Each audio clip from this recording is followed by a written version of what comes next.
부동산 공법 강연 고상철입니다. 벌써 이제 4번째 시간인데요.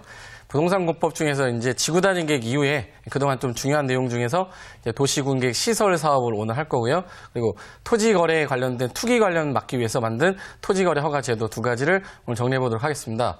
일단은 도시군계획 시설 사업을 맨 처음 하기 위해서는 제일 먼저 용도 지역, 용도 지구, 용도 구역, 그리고 기반 시설, 그리고 도시개발 사업, 정비 사업, 지구단위 계획 이걸 주 내용으로 하는 도시군 관리 계획의 입안권자와 결정권자를 지난 시간 걸 기억하고 계셔야 돼요. 그 기억이 안 나면 오늘부터 누가 사업을 어떻게 하는지에 대해서 진행이 안 되니까 제가 판서를 간략하게 쓰면서 설명을 드릴 테니까 일단 칠판 보시면서 말씀도 드리겠습니다. 일단은 도시군 관리 내용이 5가지인데 그 5가지 내용 중에서 오늘 할 내용이 이제 기반 시설 관련된 내용입니다. 그럼 기반 시설이라는 게 53가지가 있는데 이 53가지 우리가 사는데 없어서는 안 되는 기반시설, 도로, 공원, 하천, 학교 되게 많죠? 네, 그런 시설 중에 대표적인 게 도로니까 도로 위주로 제가 설명을 좀 드릴게요.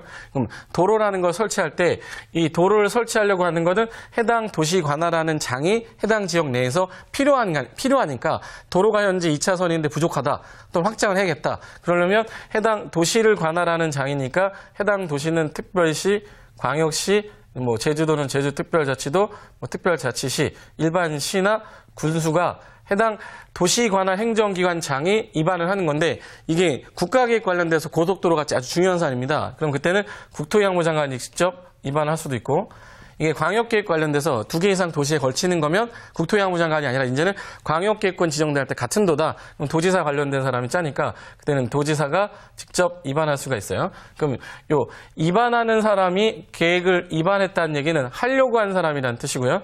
결정한 사람은 해라라고 한 사람이에요. 그래서 시장군수는 도지사한테 결정 신청을 했었고 특광, 특특은 본인이 직접 결정하는 겁니다. 그래서 시 도지사와 인구가 50만 이상이시는 대도시라고 그래요. 그래서 대도시 시장이 직접 결정하는데 국장이 입안한 경우에만 국토교통부 장관이 결정했던 거는 기억 좀 하고 계시고 그중에 오늘 할 내용은 기반 시설을 설치하기 위해서 도시군 관리에 입안한 사람이 하려고 한 거기 때문에 여기가 예를 들어서 서울특별시라고 간주했을 때 그럼 서울특별시장이 도로를 설치하려고 한 개만 결정하거나 그러진 않습니다. 한꺼번에 막 한 50개, 60개, 70개 결정을 하는데 그중에 결정을 한 내용이 여기 여러 군데 있겠죠. 여러 군데 예를 들어 되게 많은데 한 10개만 제가 그려놓고 한 50개 했다고 생각하시면 돼. 이 해당 시에서 설치하려고 결정을 해놓고서 기반 시설이 도시군 관리 결정이 딱 되면 결정이 되는 순간부터 이름을 바꿔 부릅니다. 현재 해당 도시계획에서 결정이 됐냐 안 됐냐에 따라 결정이 되면 야 이거는 이제부터는 도시군계획 시설이라 하자라고 바꾼대요 단어를. 그래서 이제부터는 도시계획에서 결정된 시설이라 도시군계획 시설 이렇게 하고요. 도시군계획 시설이라는 말은 결정되기 전까지 도로를 기반시설이라 하는데 결정이 되면 확정됐으니까 여기 지역은 앞으로 도로 부지가 확정이 된 겁니다.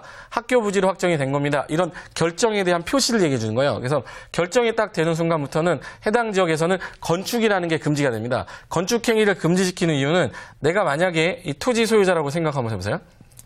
제가 만약에 이 토지 소유자면 좀 있으면 도로가 될 거라는 걸 알고 있어요. 그럼 나중에 내 땅이 수용된다라는 거잖아요. 수용이 된다는 얘기는 보상금을 받을 수 있는 건데 그 보상금을 많이 받기 위해서는 토지에다가 건물이라도 하나 져놔야지.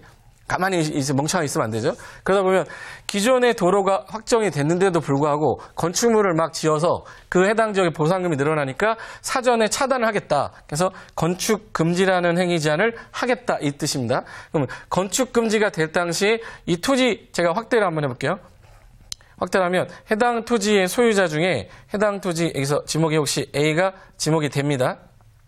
B의 경우는 지목이 전이에요.